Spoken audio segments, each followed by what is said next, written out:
México ha tenido marcas que no se explican con publicidad. Se explican con memoria, con infancia, con el sonido de un popote atravesando el aluminio, con el primer trago frío de mango o guayaba en una tarde de calor, con el vaso de plástico en la escuela, con la tiendita, con la comida corrida. Y en esa lista de marcas que no son solo marcas, Boeing ocupa un lugar extraño y poderoso. Porque Boeing no es solo un jugo. Boeing es la prueba de que México pudo construir algo distinto. Una empresa popular, masiva, querida, que no nació de un corporativo, sino de una batalla real, con trabajadores, con muerte, con boicot, con miedo y con un final que parece imposible en un país donde casi siempre gana el que tiene más poder. Por eso este documental no trata de un jugo. Trata de una pregunta: ¿cómo una marca que parecía destinada a desaparecer terminó convirtiéndose en símbolo? ¿Cómo una empresa que pudo haber sido aplastada por el sistema terminó sobreviviendo, creciendo y volviéndose parte de la vida cotidiana de millones? Y, sobre todo, ¿qué nos dice eso de México? Porque si Boeing sobrevivió, entonces hay una historia que no nos contaron completa. Y si Boeing sobrevivió, es porque hubo un momento exacto en el que México estuvo a punto de perderlo todo. Pero no lo perdió. No esta vez.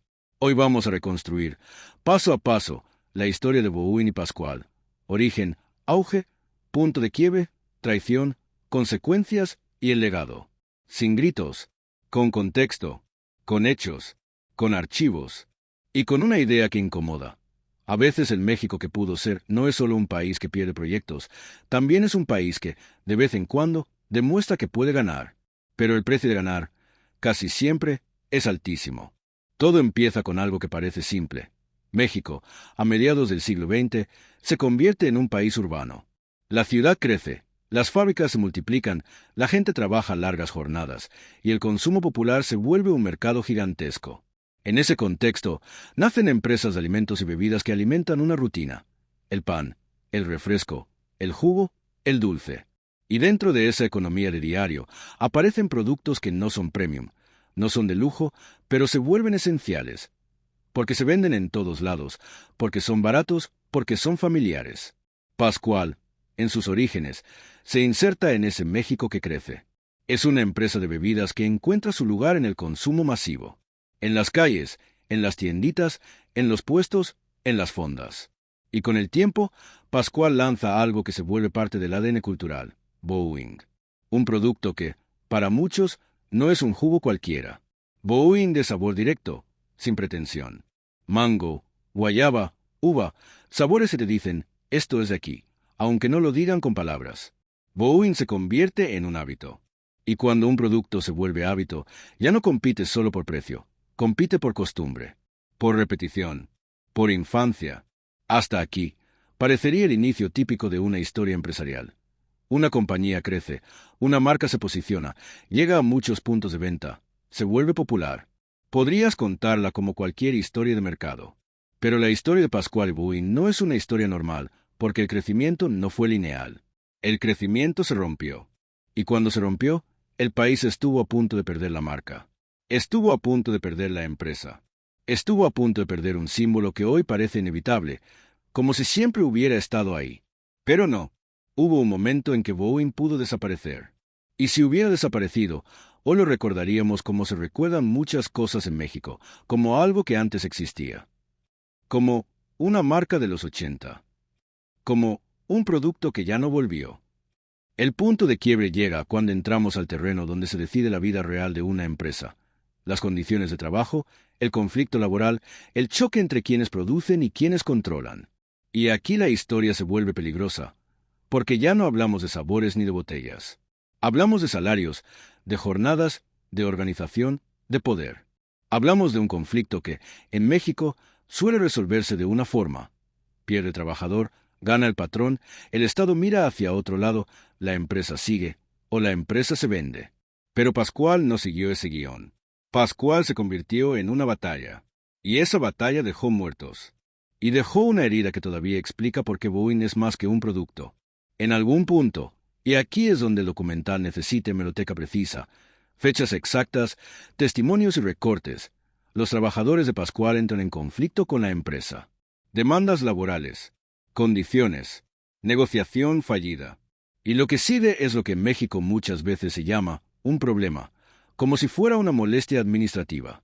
Pero no fue un problema. Fue una fractura, una confrontación que escaló.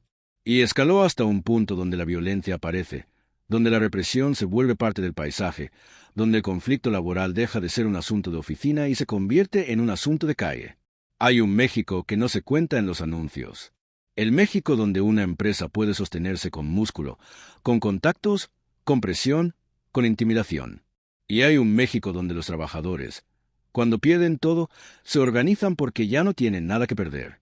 Pascual, Boeing, se meten en esa zona donde el conflicto laboral se vuelve una historia nacional, donde la gente empieza a hablar, donde la prensa registra, donde el país ve, aunque sea por un momento, el choque crudo entre poder económico y dignidad obrera. El momento más duro, el que en tu guión debe estar contado con pausa, con respeto, con precisión y sin sensacionalismo, es cuando ocurren los asesinatos de trabajadores en el contexto del conflicto. Ese hecho cambia todo. Porque una huelga se puede ignorar, un paro se puede desgastar, una demanda se puede alargar, pero la muerte convierte el conflicto en otra cosa. Convierte la historia en una herida, y también en un símbolo.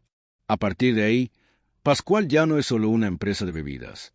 Se vuelve un caso, un espejo del México de su época. Un país donde la disputa por el trabajo podía terminar en sangre. Aquí entra la parte que define el tono de tu canal.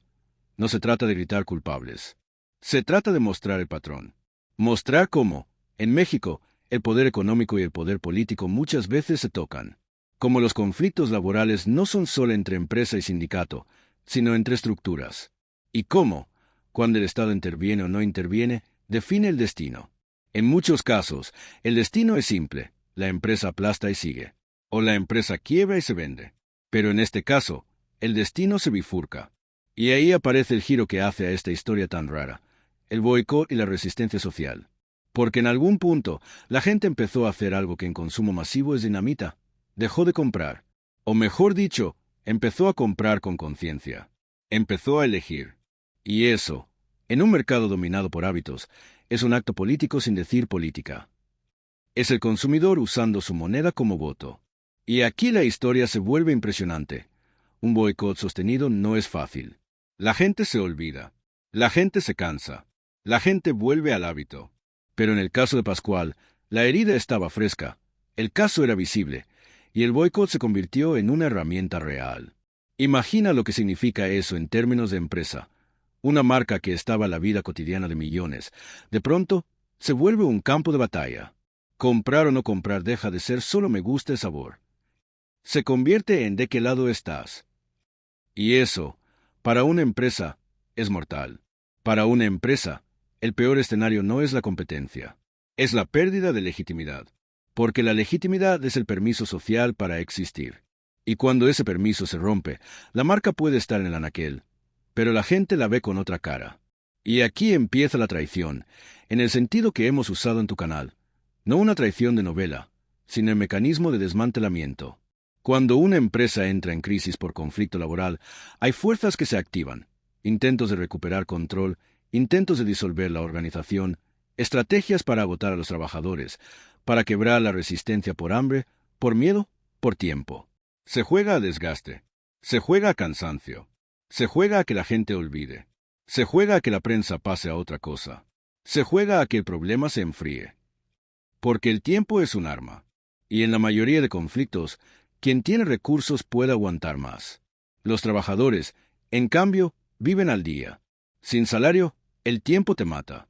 Y ahí es donde casi todas las historias terminan. Con el trabajador regresando derrotado. Con la organización disuelta. Con la empresa retomando normalidad. O con la empresa vendida. Pero aquí no. Aquí ocurre algo que, si no estuviera documentado, sonaría a mito. Los trabajadores terminan tomando la empresa. Terminan gestionándola. Terminan convirtiéndola en cooperativa. Y la cooperativa no es solo un formato legal, es un cambio de universo. Significa que quienes producen pasan a decidir, que el poder interno se mueve, que el relato cambia, que la empresa deja de ser de alguien y se vuelve de quienes la sostienen con sus manos. Y esto, en México, es rarísimo. No porque no haya capacidad, sino porque el sistema no suele permitirlo. Y aquí viene el capítulo del auge, pero un auge distinto. No es el auge del capital, es el auge de la supervivencia organizada. Porque una cosa es ganar una batalla legal o política, y otra cosa es sostener una empresa en el mercado. El mercado no perdona. El mercado no aplaude. El mercado exige distribución, calidad, consistencia, precios, proveedores, logística, ventas, marketing. Una cooperativa puede tener razón moral, pero necesita también músculo operativo. Y ahí es donde la historia de Boeing se vuelve todavía más interesante, porque no solo sobrevivieron. Volvieron al mercado, volvieron a producir, volvieron a colocar, volvieron a competir. Y además, cargando un símbolo encima. En ese punto, Boeing deja de ser un jugo y se convierte en un emblema. Hay generaciones que lo toman no solo porque les gusta, sino por lo que representa, el producto de una cooperativa obrera que le ganó al sistema. Y eso crea algo que ninguna publicidad compra. Fidelidad ideológica. No en el sentido de partido, en el sentido de historia, en el sentido de identidad social. Comprar Boeing se convierte en un gesto, en una forma de decir, esto es nuestro, en una forma de apoyar una narrativa. Y eso, para una marca, es oro. Pero también es una carga, porque te obliga a estar a la altura del símbolo. Te obliga a no fallar, porque si fallas, no solo falla el producto, falla el relato. La cooperativa entonces enfrenta el reto que define el México que pudo ser, convertir una victoria social en una potencia económica sostenible. Y ahí, el documental debe mostrar lo que casi nunca se cuenta. Administrar una empresa no es romantizar. Es pelear todos los días con lo real, con la cadena de suministro, con los costos, con la competencia, con la distribución, con las decisiones internas, con la tentación de dividirse, con el riesgo de burocratizarse, con los golpes de mercado. Y sin embargo, Boeing sigue. Y sigue durante décadas. Y se mantiene en la memoria y en el consumo. Y eso ya es, por sí mismo, un resultado extraordinario. Pero ahora, si seguimos el patrón del canal, debemos mirar las consecuencias. ¿Qué consecuencias tuvo esta batalla? Primero, demuestra algo que a México le cuesta aceptar, que el trabajador organizado puede sostener una empresa, que no es una fantasía, que no es propaganda, que existe la capacidad. Y segundo, deja un precedente peligroso para quienes controlan la economía desde arriba, que una empresa puede cambiar de manos hacia abajo. Y cuando un precedente existe, el sistema intenta evitar que se vuelva moda. Porque una excepción inspira. Y un país inspirado puede exigir más. Tercero, Boeing se vuelve un símbolo cultural que compite, no por ser cool, sino por ser auténtico. Y en un mundo de marcas globales, la autenticidad es un arma. Porque la gente se cansa de lo idéntico. Se cansa de lo corporativo. Busca historias reales. Busca productos con identidad. Y Boeing tiene una historia real. Probablemente una de las historias más intensas que una bebida puede tener. Ahora, aquí viene el punto que retiene la audiencia, porque abre la gran pregunta de tu canal. Si Boeing y Pascual lograron esto, ¿por qué no vemos más casos así? ¿Por qué no hay decenas de Pascuales en México? ¿Por qué esta historia se siente como milagro y no como modelo? Y aquí se vuelve a revelar el sistema. Porque para que una cooperativa gane, se necesitan condiciones raras, una organización fuerte, una solidaridad social real, un boicot sostenido, una batalla legal larga, una atención mediática suficiente, una presión que no se diluya. Y además, se necesita algo todavía más raro, que el poder no logre aplastarla a tiempo. En muchas otras historias, el poder sí logra aplastar a tiempo. Logra dividir, logra comprar líderes, logra cansar, logra alargar hasta que la gente se rinde, logra criminalizar, logra invisibilizar. Y por eso Boeing es una excepción. No porque en México falte dignidad, sino porque en México sobran mecanismos de desgaste. Y entonces aparece la reflexión más grande. Boeing es uno de los pocos casos donde el México que pudo ser no se queda en pudo ser. En cierto sentido, sí fue. Fue un México donde los trabajadores se organizaron, resistieron, pagaron un precio altísimo y terminaron sosteniendo una empresa real en el mercado real. Pero aquí viene lo duro. El precio de que eso ocurra fue sangre, fue conflicto, fue tensión, fue una guerra. Y eso te obliga a preguntarte, ¿por qué en México, para lograr justicia, casi siempre hay que pasar por el infierno? ¿Por qué la normalidad del mercado no incluye condiciones dignas sin que haya tragedia? Y para no quedarnos en filosofía, volvamos al producto. Boeing, como marca, tiene algo que la mayoría de marcas mexicanas desearían: reconocimiento inmediato. Pocas palabras en México disparan sabores en tu cabeza como Boeing. Y eso significa que la marca ganó el territorio más difícil, el territorio mental, el lugar donde el consumidor decide sin pensar. Pero el mundo no se conquista solo con territorio mental local. Para ser potencia global se necesita escala internacional, distribución global, inversión, presencia en cadenas y una estrategia. Y aquí es donde la historia se vuelve más compleja. Porque Boeing, al estar ligado a una cooperativa, tiene una naturaleza distinta. Crece, sí, pero su crecimiento está siempre negociando con su propia filosofía, con su identidad, con la idea de no venderse. Y ahí hay un dilema profundo. ¿Cómo creces sin convertirte en lo que combatías? ¿Cómo te expandes sin perder el alma? Ese dilema es fascinante porque lo convierte en algo más que una empresa. Lo convierte en una pregunta viviente. Y aquí entra el por qué no volvió, aunque en este caso no hablamos de volver como jarritos, porque Boeing no desapareció. Hablamos de otra cosa. ¿Por qué esta historia no se replicó a gran escala como modelo nacional? La respuesta probable está en que el sistema aprende. Cuando ocurre una excepción, el sistema ajusta. Los mecanismos se refinan. Los márgenes para que una cooperativa se quede con una empresa se reducen.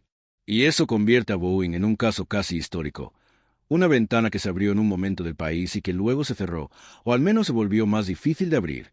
Pero Boeing sigue ahí, en el súper, en la tienda, en el puesto. Y eso es lo que hace tan poderosa la última imagen. Tú puedes comprar Boeing hoy y tal vez ni lo piensas. Te lo tomas. Te sabe a infancia. Te sabe a México. Y sin embargo, detrás de ese sabor hay una historia de conflicto laboral, de represión, de muerte, de organización, de boicot, de resistencia y de triunfo.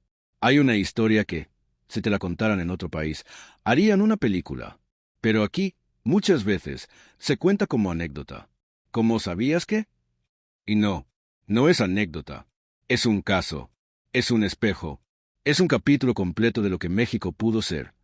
Un país donde el trabajo organizado no solo protesta, también construye. Ahora, para cerrar, vuelve la pregunta que este canal hace siempre. ¿Qué perdió México? En este caso, México no perdió Boeing. México ganó Boeing. Pero México perdió algo igual de importante.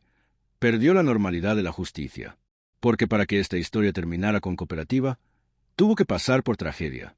Y eso es lo que duele. Duele pensar que la dignidad obrera solo se vuelve posible cuando el conflicto escala hasta la sangre. Duele pensar que muchas otras empresas, ante conflictos parecidos, no tuvieron la solidaridad social que tuvo Pascual. No tuvieron la atención. No tuvieron la ventana. No tuvieron el final. Por eso Boeing no es solo un producto querido.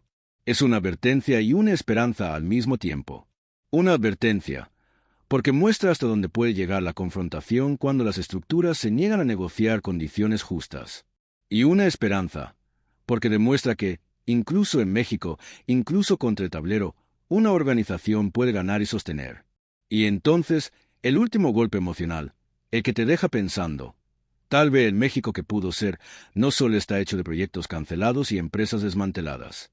Tal vez también está hecho de estas excepciones, de estos momentos donde el país mostró otro camino, y luego lo escondieron. Porque si tú conoces esta historia, ya no puedes ver Boeing igual. Ya no es un sabor. Es una prueba de que México puede construir empresas masivas sin entregar el alma. Una prueba de que el consumidor, cuando se organiza, puede cambiar destinos. Una prueba de que la solidaridad puede tener efecto real en el mercado. Y ahora sí, la imagen final. Un Boeing frío sobre la mesa. Condensación en el envase. El popote entrando. El primer trago. Y la pregunta que queda flotando, si esto se logró una vez, ¿por qué no se volvió regla? ¿Quién se encargó de que esto no se repitiera? ¿Y cuántas historias parecidas se quedaron en el camino sin que nadie las contara? Si quieres entender el patrón completo, mire el documental de Jarritos, porque ahí hablamos del otro lado del tablero. El lado donde el sistema no mata el producto, pero lo encierra. Y mira el de Ruta 100 o el de Luz y Fuerza, porque ahí verás cómo el país pierde cuando la estructura decide que algo estorba. Boeing y Pascual son el raro caso donde el país no perdió, pero pagó. Y cuando conectas esas piezas, entiendes el mapa. En México, el mercado no siempre decide. Muchas veces decide el poder. Y a veces, solo a veces, decide la gente. Y esa es la historia que casi nadie cuenta. La historia de un jugo que pudo desaparecer y que hoy sigue ahí, como un recordatorio líquido de que el orgullo también se defiende. Y de que, en este país, cada cosa que parece simple suele esconder una guerra.